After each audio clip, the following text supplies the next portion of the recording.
Today's guest is known for one of the most famous moments in Olympic history, a moment most people describe as luck. Salt Lake City, 2002 final lap. Four of the best in the world fighting for gold and one man sitting in last place. Final corner, they all go down, and from nowhere, an Australian skates through and wins Olympic gold. But that version of the story misses everything that actually matters. What people don't see is the decade that came before it. Starting young, coached by a tough father, building resilience early, then years of crashes, setbacks, and moments that should have ended it all. A skate blade slicing through his leg, 4 litres of blood lost, 111 stitches later, a broken neck, told he'd never skate again. Most people don't come back from one of those moments. Please welcome Stephen Bradbury. Thanks, yeah. I've been introduced a lot of times over the years, and that's probably the longest. Yeah, apologies for that, but I thought it needed that context. And thanks so much for coming in, like we were discussing previously. What are we calling this, Durack radio? Or? Yeah, we'll call it Durack radio, if that's what you call it. But, you know, your story means so much to our team, to be honest. The consistency, the grit, the resilience is such an important part of what we do when we go about winning projects and delivering difficult projects. So I know my team are super excited to have you on and sort of find out a little bit more about what's under the hood. But I'm also super excited because of the relevance of the fact that it's a bit of an iceberg, your story. You know, people don't often understand what goes on underneath, and there's so much work. I've put on a few kilos, but I wouldn't say iceberg just yet. Yeah. But go with icebreaker maybe. Yeah, icebreaker. I wanted to jump in, I guess, with the first most controversial question, which is, when people say your win was lucky, how does that sit with you today? Do you think people misunderstood your story? I don't think many people misunderstand. I think most people say what you just said. Do you get annoyed when people say that you are lucky? Because they think everyone else says that. But really they don't. Most people understand that you don't wind up in the final at the Olympics or even the Olympics period if you've just started doing what you're doing a few weeks earlier. You know, and that can be applied to pretty much anything. I get it that I'm the luckiest individual Olympic gold medalist in sporting history, but that doesn't change the fact that there's a whole lot of background in behind it, which we're probably going to go through a fair bit of today. And, you know, congrats on you and your company and your success. There's obviously a lot of background in that one as well. No, I appreciate it. What was your dad like growing up? When we interviewed him the other day, and it seemed like maybe he was quite hard on you in the early years. And at the time, did you resent how hard he was on you? Yeah, well, it's interesting because you guys have already gone and filmed with my dad and my coach prior to this. So being that you're a construction company, you're definitely not leaving any stones unturned. Yeah. Which, you know, goes to say that you guys are thorough in what you do as well. And I believe you've got to become a specialist in life these days. It's no good being a jack of all trades. You know, we've got a camera guy and a sound guy over here that are the specialists in what they're doing to put all this together. And yeah, my dad, he pushed me when I was a kid, and I hated him for it. He used to force me to go. And firstly, he saw that I potentially had a future as a speed skater, and he didn't push me too hard until I turned 13. The day after I turned 13, he's dragging my ass out of bed every morning before I go to school, and he's forcing me to go running with him 5 kilometres. Yeah, wow. Every morning before he went to work, and he had to do it too. Probably wasn't the most exciting thing on his calendar for the day to drag his teenage son out of bed and force him to go jogging with him, but he did it. And on the weekends, he forced me to go cycling with him as well, 30, 40 Ks on the bicycle, Saturday and Sunday mornings, and I hated that too. Yeah, geez. Reluctantly, I did it, but it didn't take too long before I realised that it was a means to an end, And I started doing it myself after my dad got the momentum rolling because, once I saw my skating improving and I started to see a spot on the national team not too far down the track, what my dad did was expose me to the sport internationally probably earlier than I would have myself, or I may never been exposed to it. Yeah. And now that you're a father of 3, how does that, when you reflect on that, how does that change in your mind? Sort of thinking about how you would want to bring your kids into the world and, shape them around resilience and everything else. Has that changed anything in your mind? I don't think you find the adrenaline in something until you've gotten to a certain level at it. Like, average is what most people are happy to do. Most people are happy at average, and if that's all you want to be in life, if that's all you aim to be, well, fair enough. You get your paycheck every week and, hopefully you pay off your house by the time you retire. That's fine. But adrenaline doesn't kick in something until you get to at least above average. And for me in my sport, and I was at the elite level for over a decade, and that's where you get adrenaline in your guts every single day whilst you're doing what you're one of the best in the world at. And when you get to that level, that's where it doesn't feel like work anymore. And obviously, being a speed skater from Australia, it was never about the paycheck. But that can be applied to what you guys do in construction as well, because until you're good at something, it's hard. But when you're good, it's easy, it's rewarding, and everybody tells you how lucky you are. Yeah. That's a really interesting point. So sort of operating at the elite level, you don't really need the motivation because it's sort of there naturally at that level. Yeah, but you've got to be prepared to do the hard yards to get to that point. And, that's something that I have been trying to instill in my kids. I've got 3 teenagers now, and, some days they're freaking lazy. You got to try and get them to stop doing this all the time. Yeah. Playing on their phones, messaging their friends 100 times a day. It's like, come on, let's get into some guts and do something that's going to give you some of that adrenaline later in your life. But it's hard for kids to see a little bit further down the track. And, you said you got 3 young kids as well. Do you like it when they come home from school with a participation certificate? No, I definitely want more for them, for sure. Yeah, I mean, 2, 4, and 6, your kids, right? So you're not there yet, but first you've got to participate in something, right? Once you participate, you start to build a little bit of a passion for it. And I think there comes a time where you need to just decide and make a choice that you're going to specialise in something. Because if you keep waiting in life for what's going to hit you in the face and go, yes, that's what I want to do for the rest of my life, chances are that's never going to happen. You've got to dig into something and go, okay, this is the choice. I'm going to push hard at this, not just for 5 minutes. I'm going to push hard at this for years and see where it ends up. And, I want to instill in my kids that it's not about having to win, but you have to at least want to win. Yeah, which is an extremely good point. I actually wrote that down. I feel like the most important thing is just wanting to win. It's not actually winning, was sort of something I had been reading a little bit about you. Yeah, well, the success is the journey in the end, right? Yeah, 100%.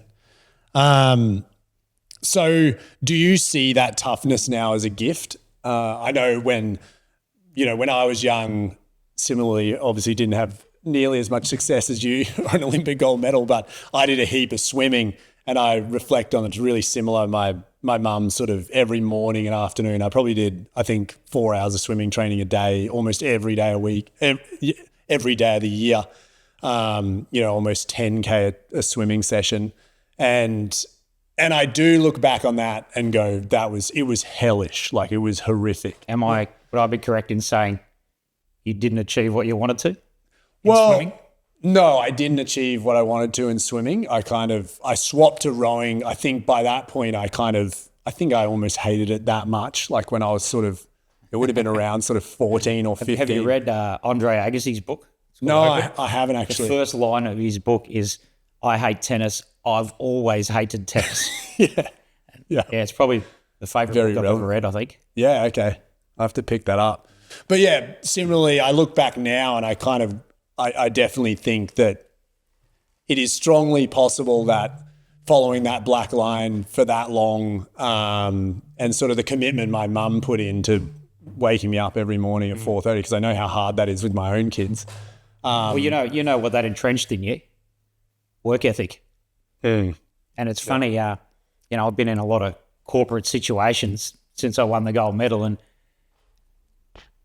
and I've got a brewery now where we've got a lot of staff, and especially in the corporate world, I know that a lot of high-end bosses, when they look at a resume, often the difference maker, whether they employ that person over that person, is do they have a sporting background? And especially the ones that put in a lot of time like you did and didn't get what they wanted, that's the person you want to employ, because they've got unfinished business in life. Yeah, they didn't give up on their sporting career. It just didn't happen for them for whatever reason. And it's amazing the number of people that were good at sport but didn't get what they want that go on to be freaking amazing at something else. Yeah. No, that's something I've never kind of reflected. But sport's got a use-by date, and business and life, well, it does when you retire, whenever that is, but the use-by date is a lot further down the road. Yeah, for sure. And look, I definitely think doing all of that makes my days a lot easier than potentially someone else without me actually knowing. I just think it is possible. But I'll talk more on that. I think the flip side sometimes is that... Do you have some regrets about swimming? Probably not regrets, but I think the flip side of that background, whether it's, and talking about genetics or whether it's actually instilled as a foundation early on, is that it's like this addiction to success. So this addiction to kind of having to achieve every day, every weekend. Pretty good thing to get addicted to, though. 100%. The name that goes through my head when you say that straight away, Elon Musk. Yeah. Addicted to succeeding, right? Yeah.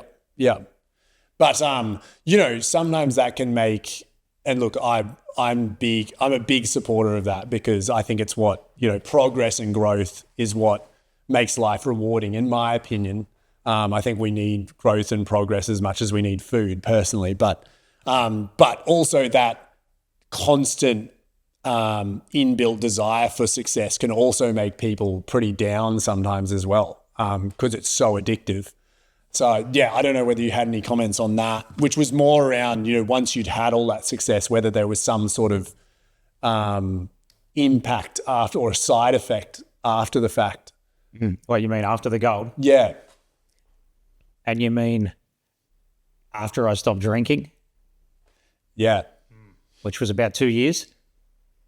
Because, like, most people who get the ultimate prize, which I ended up getting in my sport, the Olympic gold, and win, lose or draw, that was my fourth Olympics, it was done. There's no way I had another 4 years in me. I'd gotten everything out of my body and my mind that I could get. And I had an amazing skill set. And then the next day it was useless. I'd always planned on becoming a firefighter. That's what I wanted to do, because of the adrenaline thing, when the bell goes off, it's go time, baby. And, you get that adrenaline while you're at work. And I'd actually been pre-selected to become a firey before I went to Salt Lake City for my fourth Olympics. Yep. And I had the last stage to go when I got home, which was just to sit down with them for an interview. They'd already said, yeah, well, we're going to have you. And there was supposed to be 3 people at the interview, and I came back with the gold medal. And I think there was 35 of them there. The entire Queensland Fire Department of every high office holder in the department was there. And they said, oh, Steve, yeah, you can come in. We don't need to ask you anything. Just tell us about the Olympics. Yeah. And then the job offer came quickly on the back of that, and I had too much going on after the gold medal. Or did I? Was I just too busy drinking? Yeah. There's a bit of regret in me there that I didn't do that. Yeah. Obviously, I've been able to do some other things since then, and I don't know if we'll get into those today or not. But yeah, it's funny because a lot of athletes when they retire, they don't know what's next. And that's where the word comeback often makes an appearance. And in speed skating, that isn't really possible. It's not this kind of sport where you can just strap the skates back on and start doing it again. You've got a couple of years worth of base work and hard work before you can even go and compete at the top level again. It's got that aerobic engine that you got to build first, then the anaerobic engine, get your equipment right, all the other bits and pieces that go with it. So comeback isn't possible in my sport, but, we've seen a lot of athletes come back out of retirement because they didn't know what to do with themselves. And for me, probably, I was getting paid to go and tell my story at conferences and events and wasn't particularly good at it, but they were paying me. Yeah. I remember the first one I had an agent, his name was Rob. He calls me up, he says, Steve, they've asked you to go and speak at the annual Retrovision conference in Adelaide. Remember Retrovision? Yeah. You're old enough for them? Yeah. Like JB Hi-Fi. Yeah. And he said, Steve, they'll pay you $5,000. I said, Rob, that's what I make in a year. I'm in. Yeah. And he said, they want you to speak for 45 minutes. And I paused for ages and I said, in a row? So I had about 3 weeks to prepare for that. And Rob hooked me up with a professional speechwriter.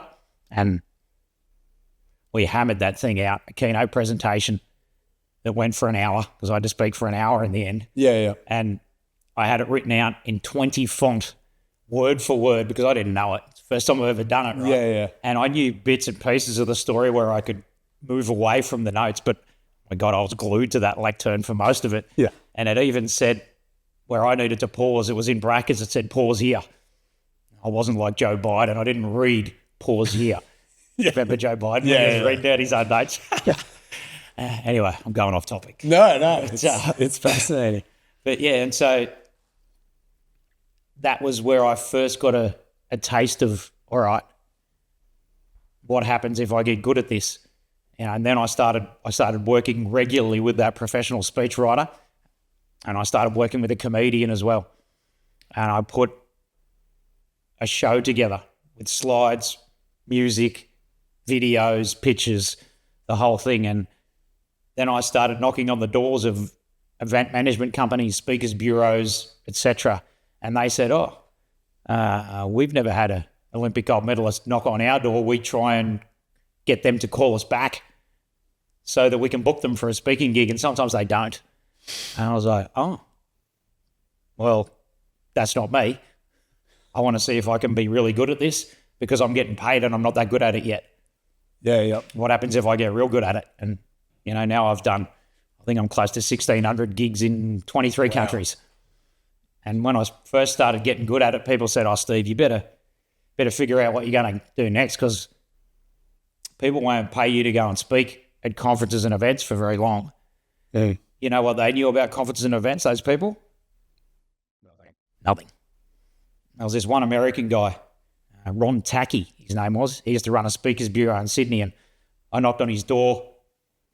Probably wasn't long after I'd done that Retrovision gig, and he sat me down. He's like, hey, Steve, yeah, if you want to be good at this, you can do this for the rest of your life. And I kind of went, what? Yep.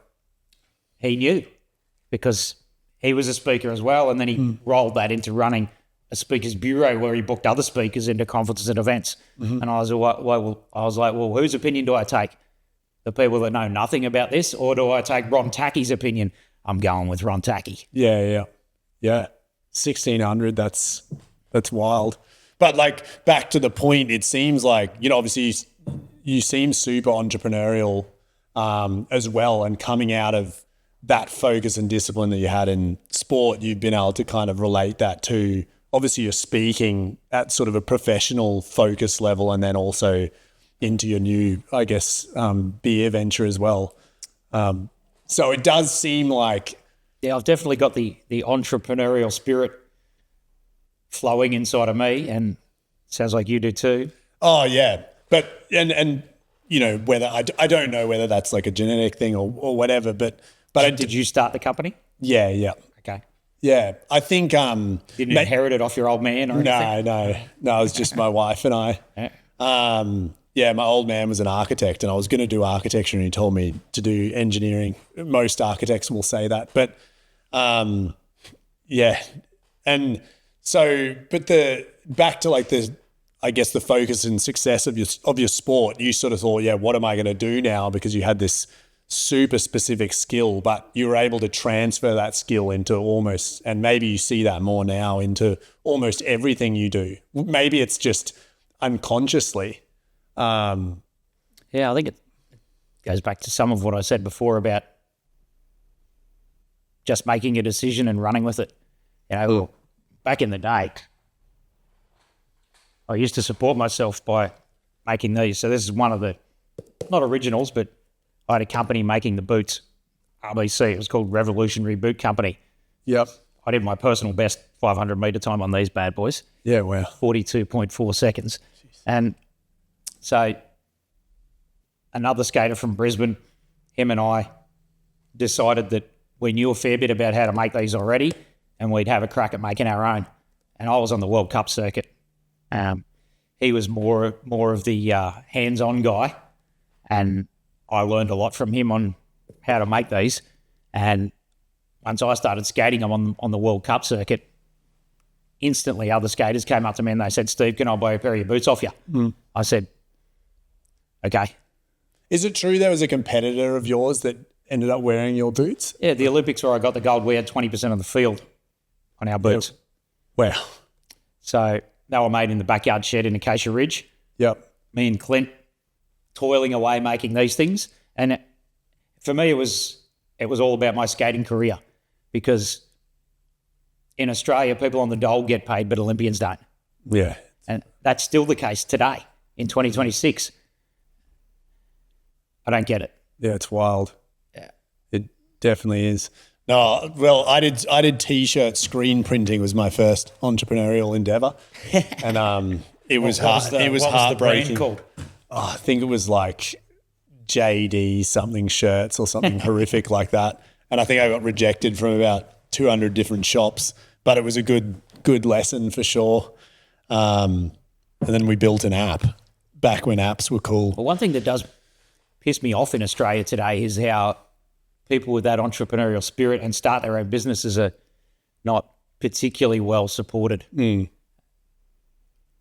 Employees are great. Yeah, employees need to be supported, but if the employee loses his job, he goes and gets another one.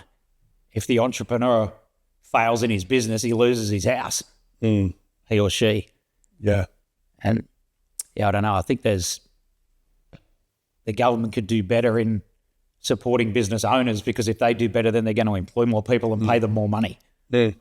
Whereas, you probably experience it with your company too. You got people going out on stress leave and making up shit while they're not coming to work today, and that costs you money and time and, playing the game, which isn't the right strategy if you're an employee either. Yeah, it's interesting you say that. So I've got a cousin who runs Guzman Y Gomez in Singapore, and their work ethic would be a little bit above most Aussies, I would imagine. Yeah. But the interesting thing he talks about is that the government itself is super proactive with supporting his business. Like he was shocked when he started opening stores over there that he had government officials come and meet him. Like, and a 15% flat tax rate in Singapore. Yeah. If you make $1, you pay 15 cents to the government. If you make $1 million, you pay 150 grand to the government. Yeah. That's common sense, isn't it? Yeah. But I found that kind of profound that he had, and he said they were so good at supporting the business. Like, what do you need, Josh? Is there anything we can help with to help you grow so you can employ more local people? Yeah. And I think that's a bit of a cultural thing in Australia. Like, of course, that we've driven that, government people shouldn't be paid well and they shouldn't. And so we've kind of, which is challenging. It's a complex argument in itself. It is. But, and people say, the younger generation doesn't have the work ethic that we used to have back in our day. They do. Just need to find out how to uncover it. Yeah, for sure. But No, I'll jump back into this. Yeah, we're going way off topic. No, but it's good. It's really good. Yeah, I'll try and get it off topic as much as I can. Yeah, no. You know, probably like you, I don't like talking about myself. No, thanks for doing it. Did you always have a high tolerance for pain, or do you think you learnt that? I guess going back to, your particular story, the photo here. And I was listening to your mum, who we could play soon, talk about how she was cleaning the wounds after you broke your neck. But you would go down into the basement and jump on the treadmill for like 2 hours, still with the halo on. Mum, you got to come and clean the holes where the screws come in. I said, oh, Stephen, he started training again down there with the headset on, on the mad bike, and I'd open the door and he'd have Metallica playing or one of these horrible heavy metal things. He'd be sweating like a pig and I'd think, oh, God, you're crazy, but that's what elite athletes do, when they've got that compulsion that they have to have another go because they don't think they've done their best yet. Yeah. Why? I don't know if high pain tolerance is the right description. I think the right description there is being stubborn. And also, because, most blokes are not that good at multitasking, right? And for me, speed skating was my thing. And, when that happened and I broke my neck, and it shouldn't have happened, it was a low-speed volume training session where we were going slow, just doing lots and lots of laps. And I wasn't paying attention because at that point in my skating career, I was starting to question in myself what I was still doing there. Because when I broke my neck, it was only 18 months to go until the next Winter Olympics. And I was already past my best skating ability. I got a Olympic bronze. I had 3 World Championship medals, a gold, a silver, and a bronze. But they were all quite a few years back. And a lot of people in the sport, guys that I got the bronze medal with at the Olympics, they'd all retired. And a lot of people were saying, well, what's Bradbury still doing there for? And I was a little bit younger than them, but having already had 3 Olympic campaigns under my belt and my best days in my rear vision mirror,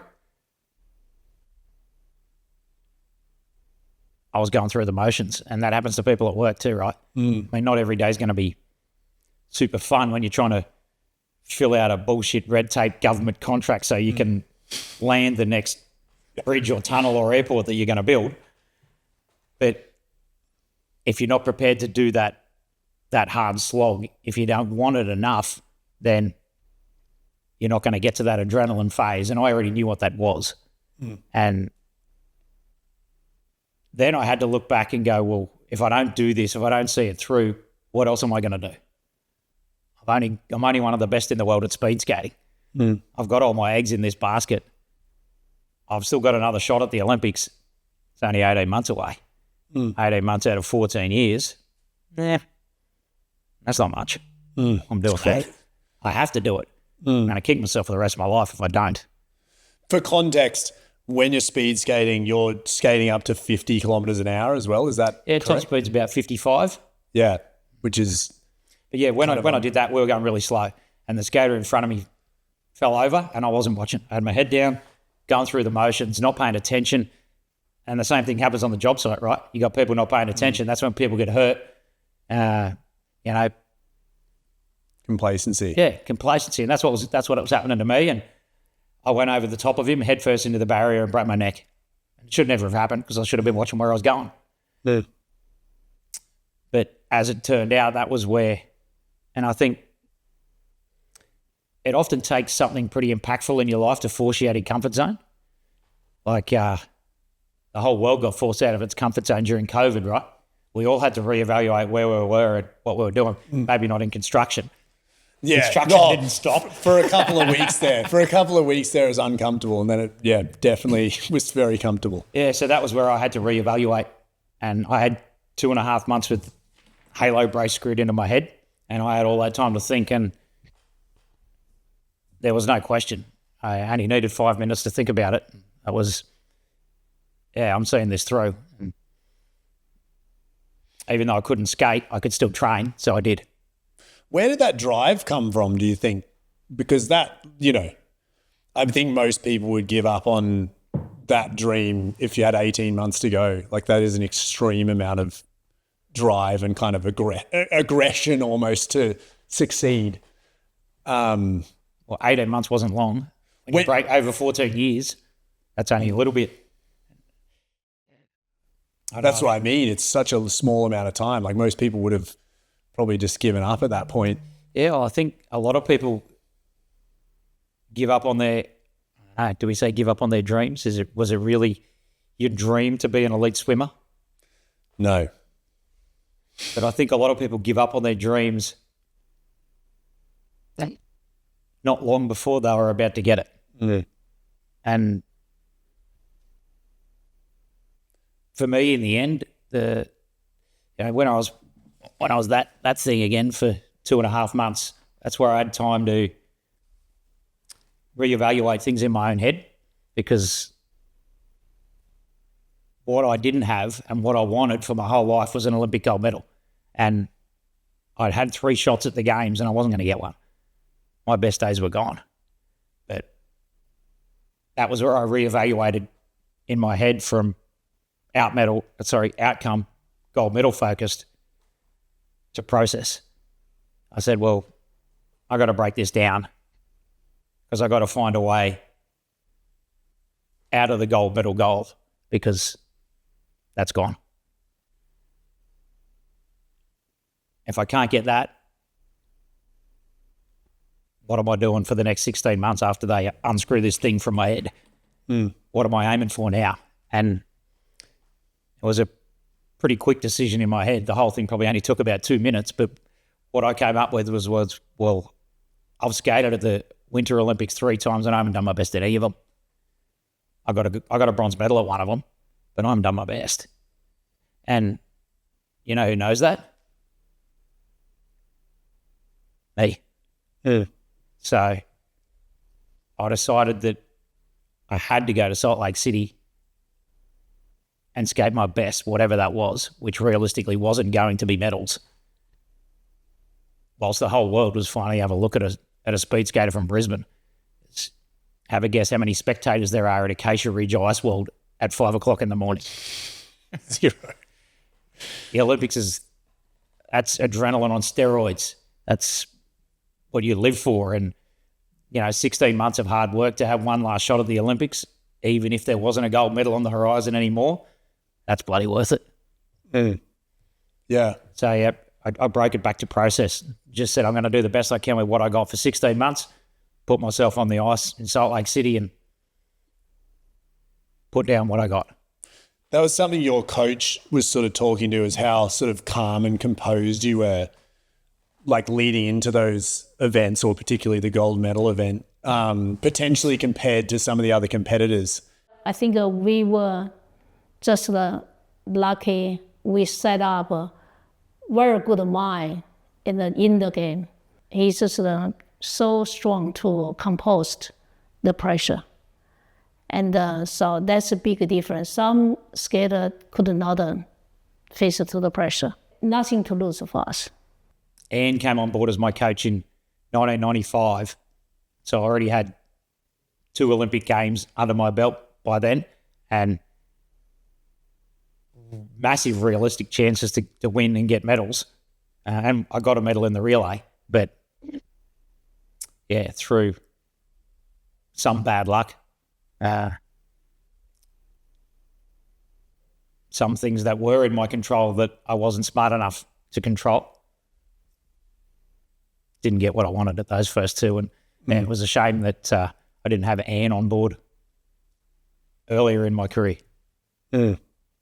Yeah, she talks about the fact that all other athletes she trained as well, she couldn't talk to them like she could talk to you. I can talk to Steven like a friend. I don't know why. I can talk to Steven like a friend very easily. but our conversation must be honest. He's stubborn, same to me. I'm stubborn too, but he's very smart. He's thinking of the training, of the racing, sometimes can give me, we're working very well with each other. That's why you have lots of skater. Not every athlete you can talk, but only I can talk to Steven everything in the training.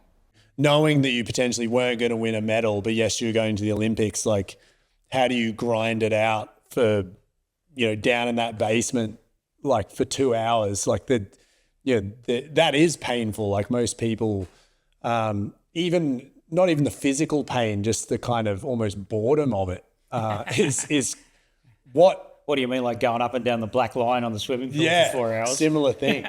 But like in that moment, what makes that enjoyable for someone else sort of listening, like for people going through the grind and they don't know if there's going to be a result? It's the same when we're pricing jobs and, there's a huge amount of work that goes into that.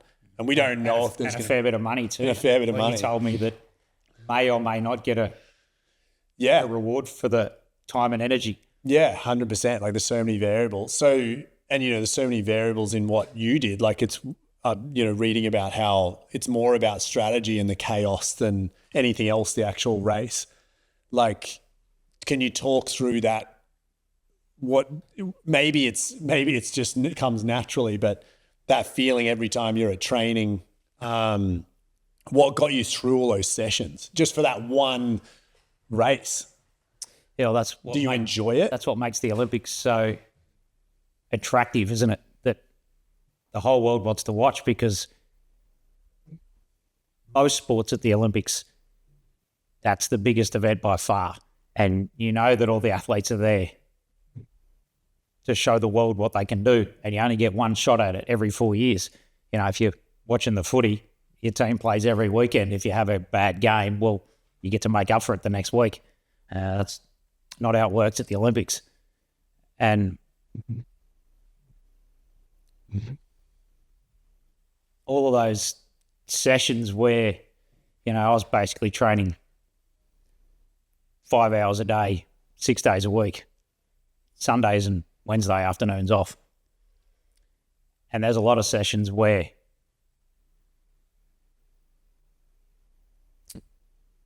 and towards the end of my career, it got pretty difficult mentally, because when you're younger and you recover quick, you're backing up, you're skating good times all the time, your training times are the best in the world. I broke a world record once in training at Acacia Ridge. Doesn't count, there's no electronic timing or anything. A lot of other skaters in the world would have done world records in training too. But towards the end, the lap times weren't there anymore. And it really became mentally challenging to continue to show up every day, because in my head, I knew that on my day, I could still mix it with the best in the world. But when your times are not reflecting that, and your legs feel like you got to lift them to get out of bed because they're that buggered from the day before, and then you're on the ice with Anne and she's taking the lap times, and she doesn't lie about the lap times. If they're slow, they're slow. And if you haven't been able to produce what you can for a long time, which is what happened to me, you start to doubt, well, am I still going to be able to produce to firstly qualify myself for Salt Lake City, 4th Olympics, which it isn't easy to qualify. Things can go wrong in the qualifying competitions too. And secondly, well, if I get to the Olympics, if I'm skating like I am in the year or so in the lead up in training, I don't want to go there and skate like that. I don't need another Olympic track seat. I'm not going there to be a numbers filler. But deep inside, I still knew that I had that ability in there. And yeah, it showed up when I needed it to.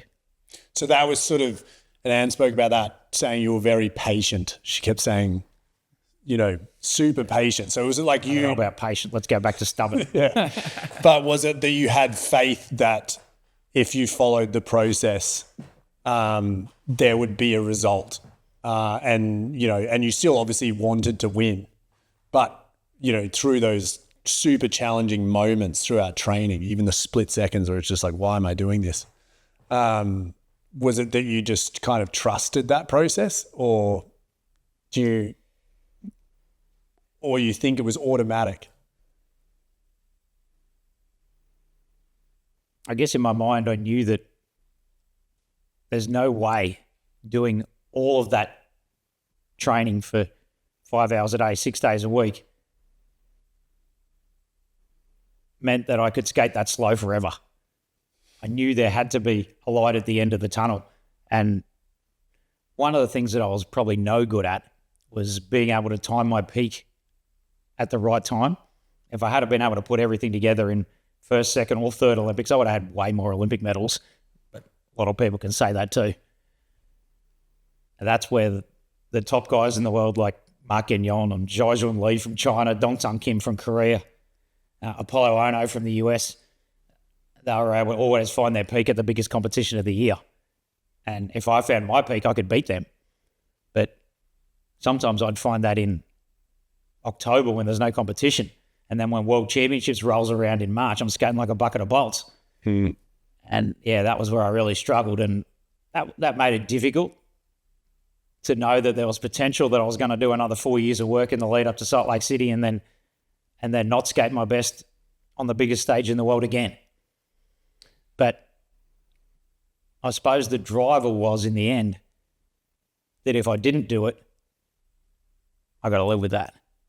And I can't live with that. I have to go there and at least see what happens. And that could be related to your guys as well. If you don't finish that submission, is that what you call it? Yeah. If you don't finish the submission, well, you got no chance of getting that job. Yeah, you got to be in it to win it, for sure. How did your major injuries change your relationship with pain and probably just with the entire process? Like talking about when you cut your quad open. Was your quad, wasn't it? Yeah. 111 stitches, and then the neck injury. Do you think they had like a positive impact? Actually, Guy's blade was like that. I did a sideways flip in the air and landed square on the back of it. Went down into my leg to about there. So it went clean through my right leg, came out the other side, ripped straight back out. Did you feel that? Not initially, but that's the skin suit. I haven't brought this out since it happened. So cool. And the blood. See the blood stains on it. It smells real dusty. Yeah, they had to cut that off me. And you lost 4 litres of blood, or approximately, which is almost your entire... 3/4, yeah. Yeah, right. Yeah, so almost bled out. It was kind of amazing to realise the amount of power that a human, and all the people that work for you have got this sort of power in them too. When you're put in a life and death situation, it's amazing the amount of power that you can find. And if I could have drawn on that sort of power every single day in my training sessions, I don't lose. Because that power that I was able to draw on, the Canadian team doctor, he jumped the barrier and he stuck his thumb and forefinger inside my leg and squeezed the femoral vein back together, because it was like someone turned the tap on full bore. If he hadn't have stuck his hand in my leg, I would have bled out in about another 15 seconds. So he pretty much saved my life. And from there, they had a tourniquet there at the rink, which was fortunate as well. If that crash had happened in China or Russia, they wouldn't have had a tourniquet, but it was in Montreal in Canada. So that medic had the tourniquet in the kit. They got that up my leg and cranked it as tight as they could, and then they controlled the blood loss from there. But I almost passed out numerous times, and there was no pain until I saw it, until I saw a hole in my leg that was about that wide. And the blood was just gushing out of it. I needed both hands to squeeze it back together. And from there, the medics were so quick. They were there in like 10 seconds.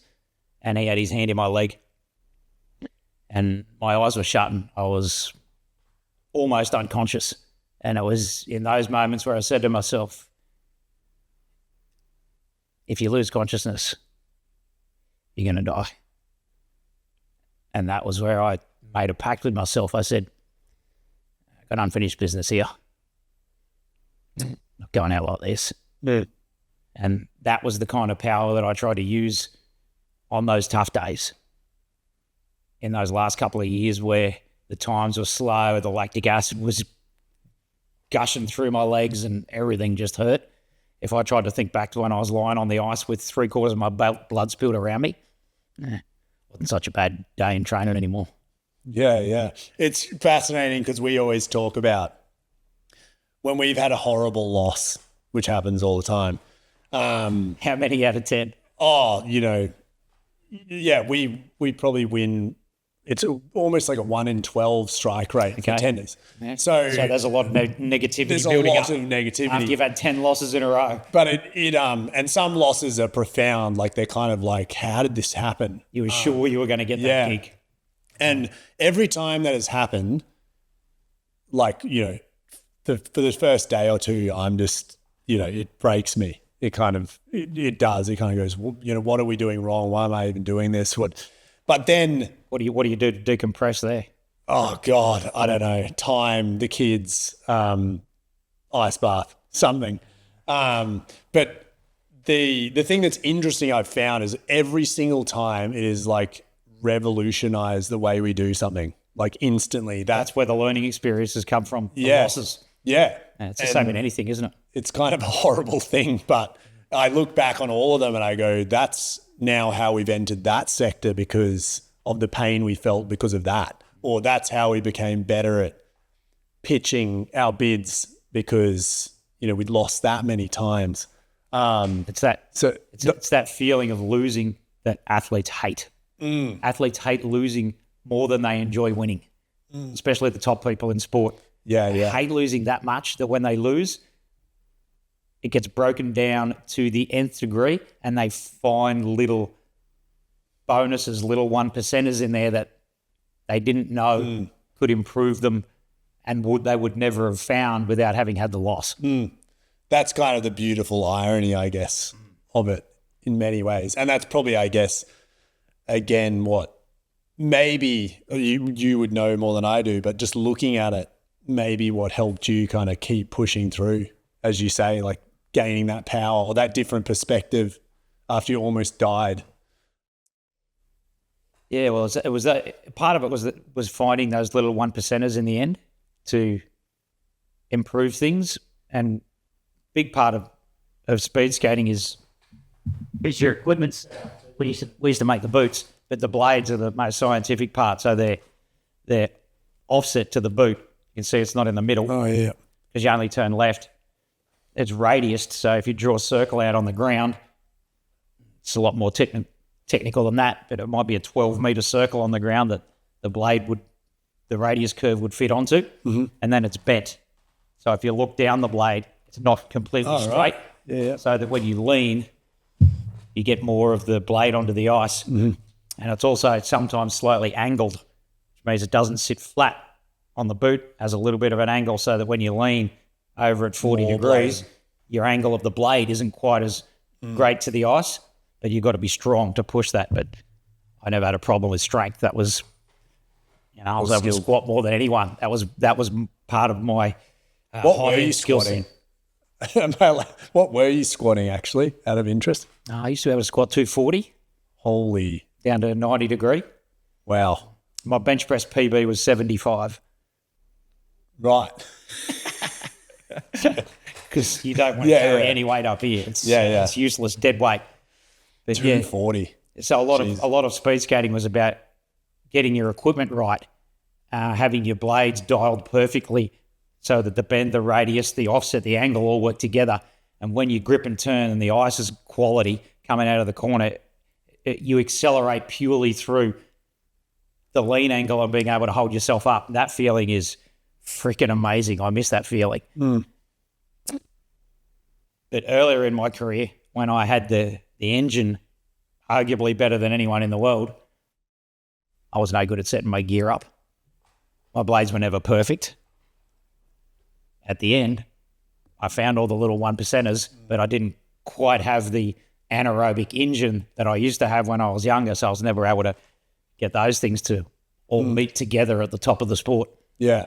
It's almost like there's almost always another 1% you can find. Yeah, so when I had the experience and judgment, I didn't quite have the engine that I used to have. Well, that's awesome. But in business, it doesn't work like that because your engine doesn't tire. No. Well, sometimes mine does a little bit. I'm sure yours does as well. I guess we've spoken about the next. I've sort of jumped ahead, but I wanted to ask a little bit more about the race itself, just specifically, but more dialing into like your mindset on the day, and the fact that your coach continuously said you had this sort of calmness compared to the other skaters going into that event, which is, excuse me, what is the time normally for like an event like that? How long does the race go? 1,000 meters is just under a minute and a half. Yeah. And you get around about 30 minutes rest between each round of the competition. Yeah. So they back them up real quick. Olympics, 32 skaters, 4 in each race. You finish first or second, you're into the next round. Back up half an hour later, you're into the quarters, half an hour later, semis, half an hour later, final. Yeah, just your mindset in that kind of performance state, which again is relevant, like, you know, in business as well, when you need to perform. What sort of strategies did you use, and was there any kind of particular mindset you were in at the time, or do you by the time you got to your 4th Olympics, you got to hope that you've got some experience and judgment, and you know how to stay calm under pressure by that point. At my first Olympics, I didn't. That's for sure. I was a youthful, exuberant retard that could skate really fast. There was free McDonald's at the Olympic Village. I ate way too much of it. There was a video game arcade that had my favourite pinball machine. I spent hours playing that freaking thing when I should have been resting or stretching or doing something else, but I was distracted by everything, you know, as a 17-year-old at my first Olympics. Yeah, that's maybe excusable, but by the time you get to your 4th one, if you're still carrying on like that, there's a problem. And yeah, I had that experience and judgment. Probably the one thing that I used to tell myself before a race was that I had to go smooth, because smooth is fast. If you're over trying and you're pushing as hard as you can with every stride, legs are going to blow up and it feels fast. But then you see the time and it's not.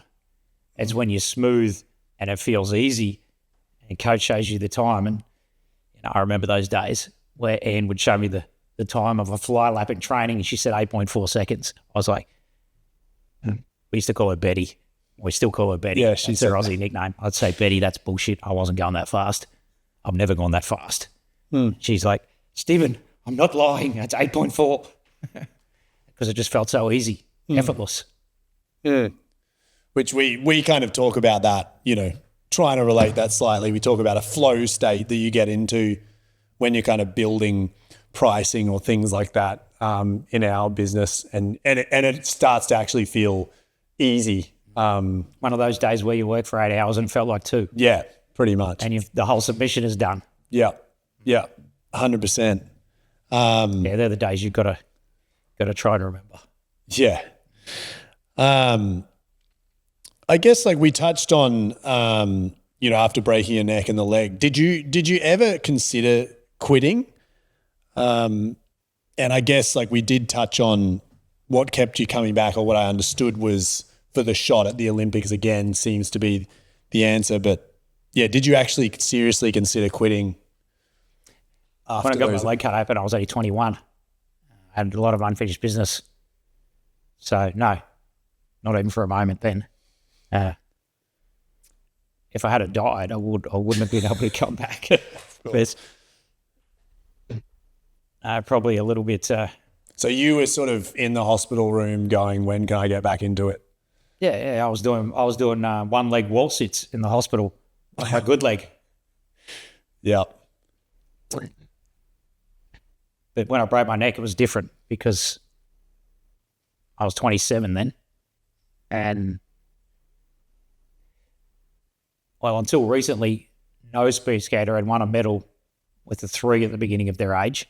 And I was 28 in Salt Lake City. That was an old man in speed skating back then. Nowadays in sport, most athletes are going for probably around about 10 years longer than what they used to. Mm-hmm. A lot of science is, in my day, the science was there, but it was kind of optional. Yeah. Nowadays, ice baths, video analysis, stretching, massage, injury prevention, all these things are not optional anymore. Every top athlete does them. But that also gives them a much longer lifespan in their sport. Yeah. So, yeah, when I'd broken my neck, I knew that, I questioned if that was it. And the doctor told me before he screwed the halo brace in that I wouldn't skate again. In my head, that was kind of where I decided that, well, firstly, I went to another doctor. But when he said that, in my head, I basically said, fuck off, mate. I'm not done.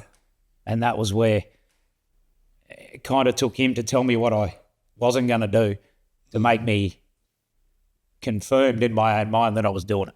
Yeah. I had my bag because you hate before losing. He finished the sentence. Yeah. No. And then when you weren't, I think this is sort of relatable too, because sometimes, in life you aren't the best, but you can still win, even though you aren't. I guess the odds are stacked against you. When you realized you weren't the fastest anymore, how did you adapt mentally to that situation? And how did you sort of shift from trying to win to sort of staying in the race? Well, that was what I talked about before, and not focusing on the outcome, focusing on the process. Yeah. Because in the end, all you can do is as good as you can do with what you know at that time, what you've got as far as money, because in sport, in life, money can advance you. Yeah. And the knowledge of the people that you've got around you. And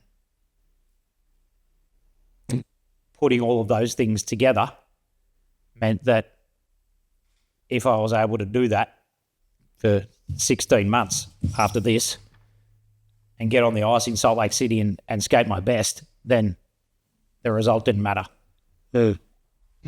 And I think that's similar when it comes to business, because sometimes you could be the best at your job in the company and scumbag boss doesn't even give you a Christmas bonus, right? I'm thinking that you do, but you get the point. Yeah.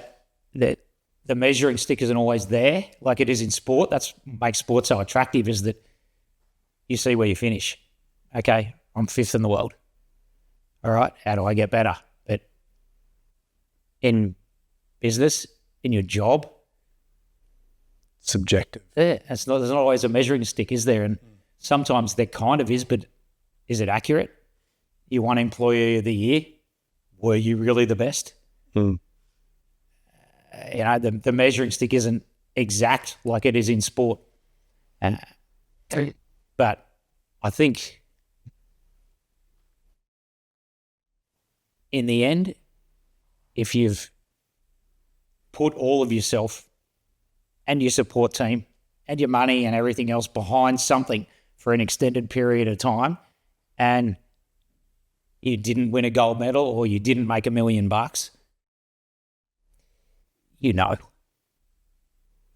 know that you couldn't have done any more.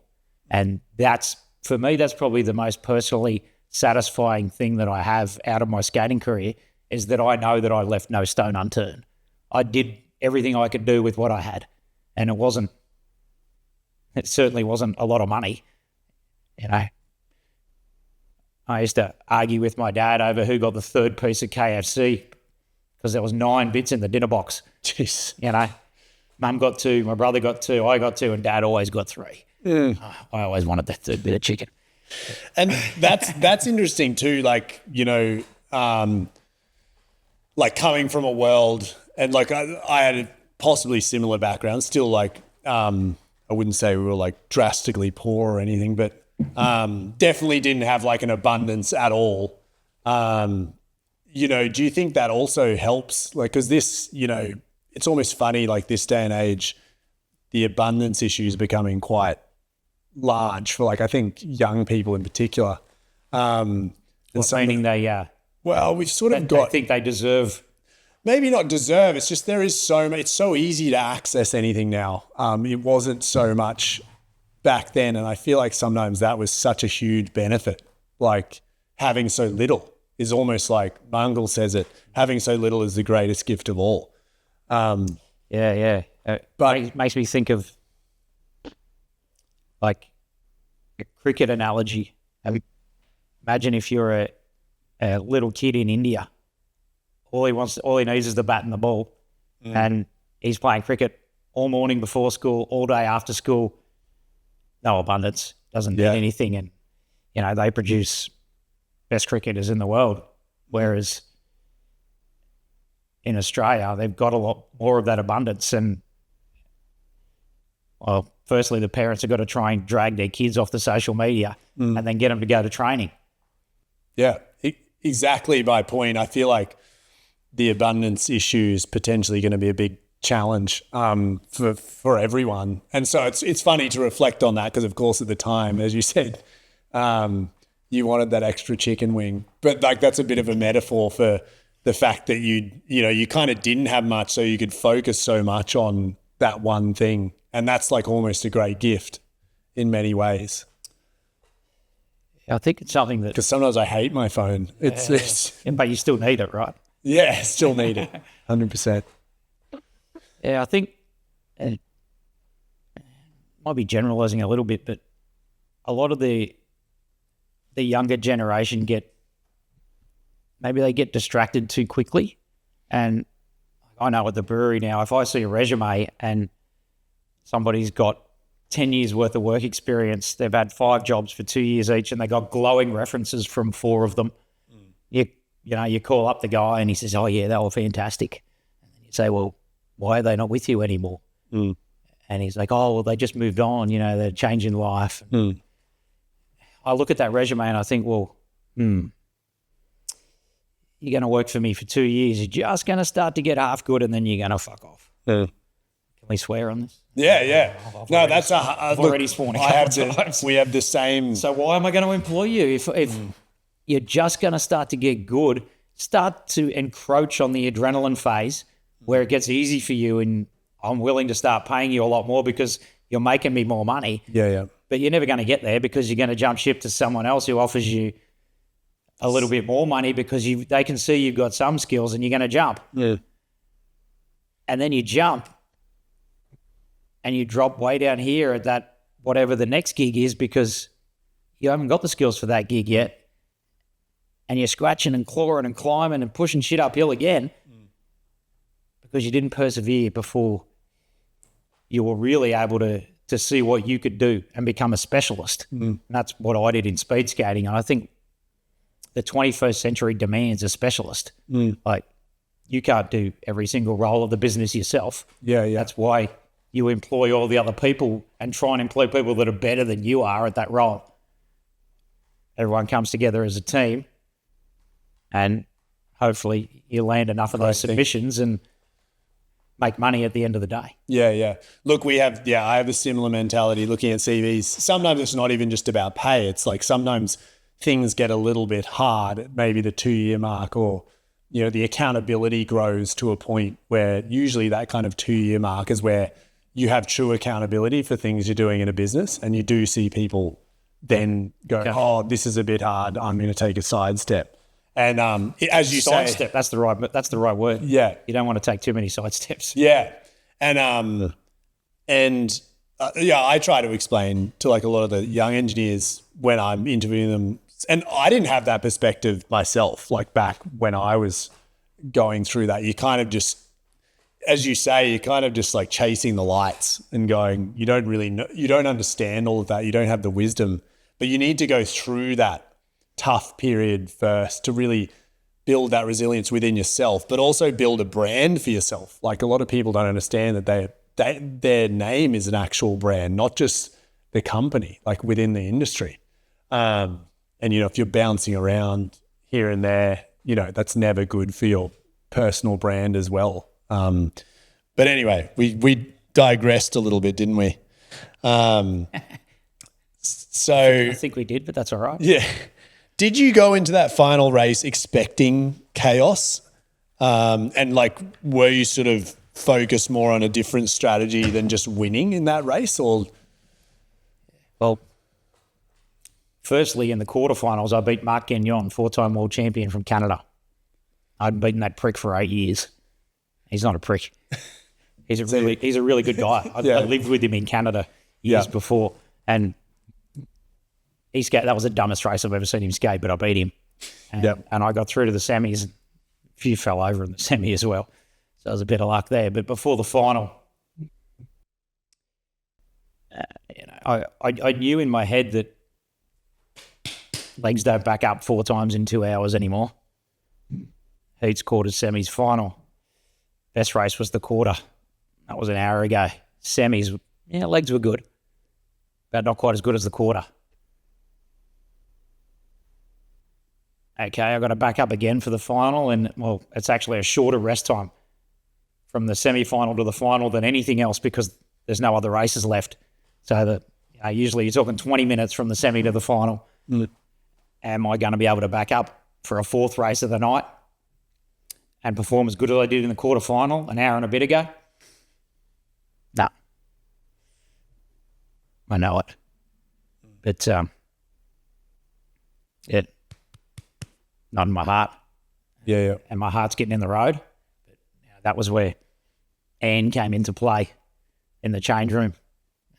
She's all heart, but before the final, she was only using her brain. And I knew that the other 4 in the final would go through each other to win if they had to. And they had to. None of them were skating for a silver medal. And that meant there was a good chance that 1 would go down, 1 would get disqualified, or 2 would go down. And that would leave me with a bronze medal. If you had asked me if I'd accept a bronze before the competition started, I'd take it in a heartbeat. And it was funny. There was, and Anne and I had, she got my heart out of the way pretty quick. She said, "Stephen, forget that. Go out there at final stat. We hope for mistake. We get bronze medal. Very happy." And so it was a short conversation, but it was funny because other skaters from other countries started coming into the Australian team change room, and pretty small change room. The Australian team won at the Winter Olympics. There's only a few of us. We don't need much space. And there's a British guy that I used to race against all the time. His name was Nicky Gooch, and he wanted to be me. He wanted to be in that final, and it could have happened to him, but it didn't. And he came into the change room and he said he just wanted to make sure. He sat down next to me. He said, "Steve, you know that you just got to stay out of the way, right?" I said, "Yeah, mate, I know." And Anne and I kind of chuckled. And then Martin Johansson from Sweden comes in, and he didn't even need to sit down. I said, "Yeah, we know, Martin. We got it covered." He's like, "Oh, okay, I'm just checking." And then Rusty Smith from the USA comes in, and Anne and I just started cracking up. And we're like, "What's going on here? What are you blokes coming in here now for right before the final? You never come in to talk to me before another race." He's like, "Yeah, Steve, we're just making sure. We want you to go out there and get a medal." That's cool. And look, it's interesting for me to reflect on because in business, it's very similar. Like, if you're in it long enough and you're making bets like along the way, essentially that's what you're doing. You're kind of making a bet on like a future situation, and you can be wrong. But often when in business where you see someone do very well, obviously it's a mixture of luck. Calculated risk, right? Calculated risk. Someone will put a bet down and you think they're an absolute genius. In business, people go, absolute genius what they did there. But what you did was no different in many ways. Like in that race, it was exactly the same. It was like placing a bet, essentially. It was quite strategic, which is what all the research I was doing was you wouldn't believe the number of people that have told me that they won money on me in that race, and they got 100 to 1. Oh, wow. What bullshit. As if there was even online bookies back in 2002. There might have been a couple that were just first starting. I don't think we had a sports bet account back then. Yeah. There's a few more questions here about what went through your head on the final corner, and like in that moment, was it relief or joy? If you remember everything, all of the above. I was more shock. Yep. The Chinese guy fell going into the last turn, which moved me up to fourth, fifth. Not really much difference there. And then they all went down, and I knew that I didn't have to skate. All I had to do was glide, and I was crossing the line first. Apollo Ono, the gold medal favourite, the US guy. We're in the US, 16,500 people, not a spare seat in the house. Places sold out a month in advance. Apollo goes down on the final turn. I cross the line, and they're all booing because Apollo didn't win. And they all came there to see Apollo win. I knew they weren't booing at me, but it was a strange feeling when you cross the finish line first at the Olympic Games and everyone's booing. In my head, I celebrated for about maybe 2 seconds, and then I realised that we'd have to wait for the judge's decision. Someone's going to get disqualified. Apollo Ono and Matthew Turcotte both got little cuts in the crash. There was a bit of blood on the ice. Everyone was waiting to see what the judges were going to decide. A lot of people, including myself, were thinking there might be a re-race. All right. Which happens in short track, but because the crash happened so close to the finish line, they didn't have time to stop the race before it was over. So distance was complete. No grounds for a re-race. Yeah, wow. Bit of controversy in that too, because the chief referee, his name was Jim Hewish. He was my dad's best friend. He knew me from the day I was born. All right. Yeah, so an Australian guy. So there was a little bit of media conjecture over why there was no rerun when the Australian chief referee didn't rerun the race after the Australian guy won it, when there was a huge pile-up. Yeah.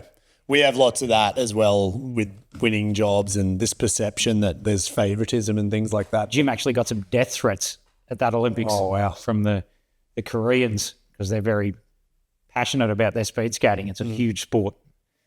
The 1500 event, Dong Sung Kim got disqualified, their big favourite in the final. And yeah, Jim had to walk around the rest of the Olympics with, he had armed security out front of his hotel room and security that took him everywhere. It's interesting. It's kind of, again, it is relevant. Like we have that a bit as well in our industry, where people sort of just, people lose. I mean, we lose, and then you always find a reason why. Like you try to find,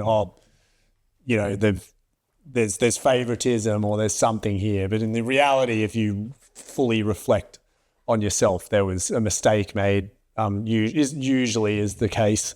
You touched on the fact that you were drinking, if you don't mind me asking, because I know it was fascinating. There was some as I sit here with my brewery company logo on. Yeah. No, but it is interesting. I think you were still having a beer when you were training, which, I was fascinated by this because the sport, I've been to a few events with some famous cricketers, and they were sort of discussing how the sport's become so serious now with social media and everything else. So you try and put your head up and it gets cut off. And so no one can sort of have any kind of charisma anymore. There's no, it's so stiff. But yeah, you were sort of known to still have a beer while still training. Nate, do you want to grab the beers over there? Yeah. I'm starting to get a little bit thirsty. I did bring a couple of samples of last man standing with me. I definitely want to. Are you a heavy or a mid guy? I don't mind. I'm very. Oh, well, we got. Oh, beautiful. They're the mid strengths. You boys behind the camera can take one too if you like. Yeah. Were you drinking at all? I mean, post-career after the gold, was it because of an anxiety thing, or you think it was an escapism thing, or? After you win a gold medal, cheers, mate. After you go from complete anonymity training at Ice World in Acacia Ridge in the back blocks of Brisbane, good, with nobody caring or interested in what you do, to then coming home from the Olympics with Australia's first Winter Olympic gold medal and becoming the most recognisable person in the country with that stupid blonde spiky hair that I had back then. And then the whole country wants to buy you a drink. Yeah, I'll take it. Yeah. But the last couple of years that I skated, I used to have it written into my training diary every fourth Saturday night.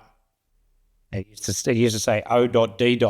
because I never told Anne what it was there for. That meant out drinking. Yeah, right. And some days in my head, I was counting that down and there was still 24 days to go. Because, once a month I just needed it. Yeah. I needed it to decompress. And the next day was a day off, which generally I'd go for a run to sweat it all out anyway. So, Yeah. No, it's interesting. I guess, I still have one or two beers on occasion as well because I definitely feel like I need it. I wish I didn't. I wish I kind of backed off it a little bit. But like early on in the business, it was something that I kind of almost had to, just the amount of pain that we were going through constantly, the business could almost be killed almost every other month. And I think I thought maybe that was something you were feeling too. It's just like that you sort of need that to calm you down a bit almost. Have you watched that series that's out, Landman? Yeah. I mean, how risky is the oil business over there? Yeah. Billions of dollars riding on one person's call. Yeah, they drink a lot in that too. Yeah, it's wild. I guess so. Onto fatherhood, which I'm particularly interested in. Now that you're a dad, I guess we discussed how you view the way your dad raised you, but how do you try and build resilience within your own kids and how you think about that as well? I mean, yeah, I try, but teenage girls are pretty hard. Yeah. And I got a wife too who puts up a roadblock on that. Often allows the kids to take the easy way out when I think there's a lesson to be learned by being a bit stricter. It's a tricky balance. Yeah. And I lose on that every time. Yeah. Do you lose on that too? Oh, I'm probably your wife. I'm very soft, which worries me sometimes, but it's tricky to balance giving them kind of, I feel, almost space. So not restricting them with this really strict infrastructure is what I worry about, because that's what I think creates a bit more, creativity, which I think is important for entrepreneurial. Well, what I see when my wife goes away and I take the electronics away is they very quickly get bored and they become humans and they get the things done that they need to get done, like tidy their room or do the washing or any of these simple tasks that when their mind is purely on this all the time is very difficult. Yeah, I totally agree. Yeah, I think sometimes you need to be, or I feel that the kids sometimes need to be bored into action because hardly any human is just going to sit there bored for too long, right? Yeah. No, I definitely. And if mum gives them their phone back too quick, then they don't get to that point. And that's where the creativity juices can start flowing too. Because, social media doesn't provide creativity. I don't do it. I don't really know about it. It's consuming in some ways rather than creating. You're just kind of consuming other creations, which is my concern. We have to do it because it's part of the business, I guess. But it is a danger. You've kind of got to dip your toe in. But yeah, I guess for young kids, I remember all the greatest things we ever created were because we were bored when we were young. And it's sort of the best times we ever had. Well, my son was getting good at, what's the video game they all played a few years ago? Call of Duty or something like that. It's not that. It's the other one. whichever one it was, I can't remember, but Fortnite. Yeah, there we go. Thanks, Jake. He was getting pretty good at it. You know, compared to all his mates, he was just crushing them. He's going up levels, and he's playing it a lot. And I was like, well, you know, there's a lot of money in this, right? I think there's 20 tournaments in the world where you can win $1 million. Oh, wow. And the biggest one of the year was like $5 million. I said, if you want to make money out of this, we're playing 10 hours a day, because that's what it's going to take. And I would never have let him play 10 hours a day. But he didn't want to play that much. And I said, well, either we're all in and you get, you know, you're going to see something out of this, or I'm not going to let you play it as much. Yeah, which is a good lesson in many ways. I was actually hoping that he said, I want to go all in. So I might have started playing too. What would you say to someone going through a long run of setbacks right now in business or in sport? How much do you want it? If you don't do it anymore, what else are you going to do? Have you got a fallback plan? I never did. I'm a put all of your eggs into one basket kind of guy. I can't do more than one thing at once. I think women do that better than men, generally. So, yeah, what's your plan B? And if you don't have one, well, you don't need one. Keep going. Yep. Do you think that your gold medal was won in that race, or was it won in the moments you didn't quit before it? I was definitely one in the years before. Yep, and the gold medal's a thick layer of icing on the cake. That wasn't the intended result for those Olympics. It was about satisfying myself that I could skate what I knew was my best on the world stage. Yeah. As a 28-year-old who was over the hill at his fourth Olympics. Man, I did that in the change room after the quarterfinal. I remember this rush of personal satisfaction that washed its way through my body. Because I knew that I'd just done it. Is that how you define? My next question was around how you define success. Obviously, people have many different definitions, and, you know, maybe you could say winning was success, but for me, growth. I don't think winning's success for many people. How would you define it? For me, it was that personal satisfaction that I wish I could put myself back in that change room right now and experience that feeling again. But, you know, as I said before, sport has the use-by date.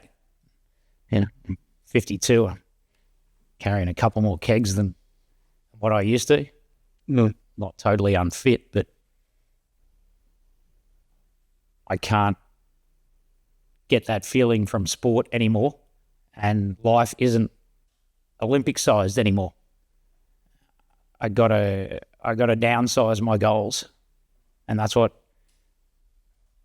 every athlete has to do when they finish their career, because you don't get to measure yourself against the best people in the world and see where you finish anymore. At work, that's the case as well, and that's probably why I drank too much for a couple of years, because my skill set was rendered useless, and I've done the biggest thing in my life that I'm ever going to do when I'm only 28. That's a pretty shit thing to think about. I've got 3 wonderful kids and I'm a proud dad. How does having kids compare to winning gold at the Olympics? It's not really a fair comparison. Can't really say one's better than the other. But yeah, having that conversation with yourself that you've done the biggest thing in your life when you're 28 is a tough conversation. So I didn't have it for a couple of years. You know, now I've got to downsize my goals I used to have a thing written on the ceiling that said, "This is the Olympics, get up." Apparently they call it a visual trigger, and people use that a lot in a lot of things, and it works because it just flicks your mind into positive when you first get up. Because some days I don't want to get up. I don't want to get the kids out of bed, get them to eat their breakfast, brush their teeth, put the uniforms on, drop them off at school. No one gives me a fucking trophy. Yeah. Sometimes I just don't want to do it. But yeah, the sign next to the bed now says family first, because I can't afford to be a selfish prick of an Olympic athlete, because that's kind of what you got to be when you're an Olympian. You got a lot of people around you, a lot of support that are all there to help you. It's not selfish, but it kind of is, because it's all about you. Kind of has to be, yeah. And then, when you've got a family, yeah, there's going to be time for me. I just got back from a surf trip in Indonesia, so I get my time when I want it, but can't have it all the time. Thank you very much for that. Really appreciate it.